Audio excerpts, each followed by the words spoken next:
Salut et bienvenue, aujourd'hui je vais vous montrer les jeux qui sortent au mois de janvier, là, en 2025, donc des jeux que je trouve intéressants pour éventuellement débuter dans le streaming, ou même si vous êtes déjà streamer mais que vous ne savez pas quoi streamer, si vous avez envie de jouer à autre chose, eh bien je vais vous montrer une petite liste de jeux. Mais juste avant, si vous voulez des overlays animés de toute beauté pour vos scènes de stream, la scène de discussion, la scène de jeu, la scène de pause, bref, des overlays faciles à mettre en place en quelques clics, vous pouvez aller sur Own Pro en passant par le lien dans la description et en utilisant le code facile, vous aurez 50% sur les abonnements. Juste avant de commencer, dites-moi dans les commentaires le jeu ou les jeux que vous allez streamer sur votre chaîne. Et mettez-moi le nom de votre chaîne aussi, peut-être que j'irai faire un tour pour le soutien mental. Voici donc la liste des jeux. Je vous les présente dans l'ordre qu'ils sortent. Donc le premier, il sort le 14 janvier en Early Access sur Steam, c'est Hyper Light Breaker. C'est un jeu coop d'aventure action roguelike en monde ouvert qui vous plonge dans un univers vibrant et mystérieux. Successeur spirituel de Hyper Light Drifter, le jeu permet une exploration libre de vastes paysages futuristes peuplés d'ennemis redoutables et de secrets enfuis.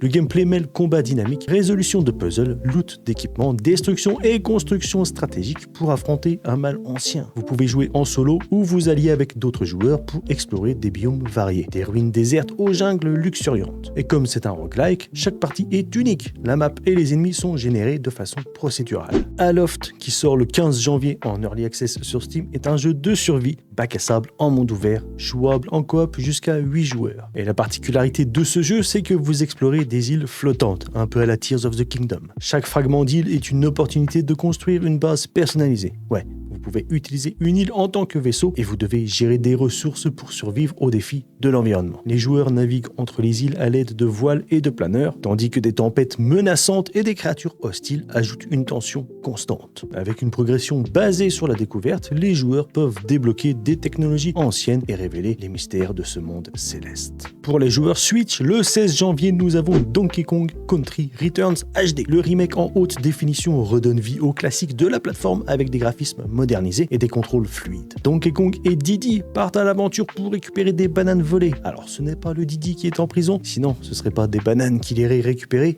mais des tubs. Bref, jeu incroyable de mon enfance avec des niveaux regorgeants de défis variés. Chaque environnement, des jungles verdoyantes aux volcans en fusion, est minutieusement retravaillé pour maximiser les détails visuels et l'immersion. Le gameplay reste fidèle à l'original, mêlant saut précis, exploration et interaction avec l'environnement. Des mécaniques emblématiques comme les tonneaux canons et les chariots de mine reviennent avec des animations améliorées. Il y a même un mode coop à 2 joueurs. C'est incroyable. Le 17 janvier, nous avons Dynasty Warriors Origins.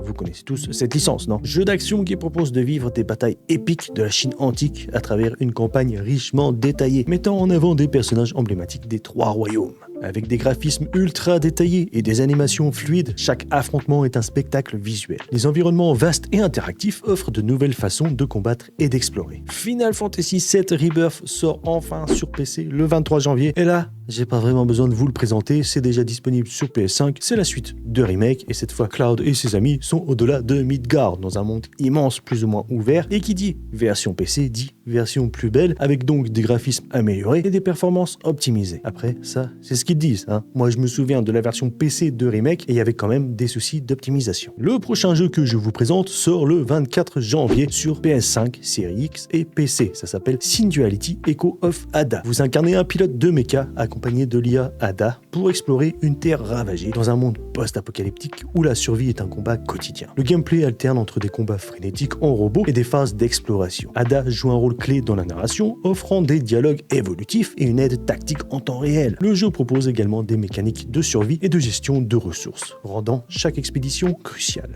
Eternal Strands sort le 28 janvier sur PS5, Series X et PC. C'est une aventure narrative qui plonge les joueurs dans une exploration du temps et des dimensions parallèles. Le protagoniste est capable de voyager entre des réalités pour modifier le cours des événements. Le gameplay combine exploration, puzzle temporel, mais surtout du combat. Vous affrontez des boss de grande taille avec votre magie, vous pouvez améliorer vos armes et vos équipements, et même vous servir des éléments du décor pour vaincre vos ennemis. Les visuels inspirés d'un style onirique, mais aussi un peu cartoon, un peu Fortnite, devraient vous plaire parce que c'est très joli à voir. Très rapidement, nous avons Spider-Man 2 qui sort sur PC le 30 janvier. C'est comme pour Final Fantasy, des graphismes améliorés, des temps de chargement réduits, une meilleure optimisation, ça c'est à vérifier. Bref, c'est Peter Parker, c'est Miles Morales. Je crois aussi qu'il est possible de jouer Venom, mais peut-être que je me trompe. New York est encore plus vaste et dynamique que dans le premier, avec des événements aléatoires et des zones interactives. Et enfin, le dernier jeu est un jeu qui n'a pas de date mais qui est prévu pour le mois de janvier. C'est Mark of the Deep. J'avais joué à la démo sur Steam et j'avais adoré. C'est un jeu d'aventure sur le thème des pirates, combinant des éléments de Metroidvania et de Souls-like. Vous incarnez Rookie, un pirate échoué sur une île mystique entourée d'une mystérieuse malédiction. L'objectif est de retrouver les membres disparus de votre équipage en explorant des environnements hostiles et variés. Le gameplay propose des combats intenses contre plus de 80 ennemis et 16 boss. Alors visuellement ou même dans les animations, les déplacements ou le combat, ça ressemble beaucoup à du Hades, mais ce n'est pas un roguelike. C'est un Metroidvania dans le sens où vous allez devoir faire beaucoup d'allers-retours dans les zones, notamment quand vous débloquez la capacité ou que vous trouvez l'objet qui vous permet d'avancer plus loin. Et pour l'aspect Dark Souls, c'est bien évidemment au niveau des combats difficiles où vous n'avez pas le droit à l'erreur.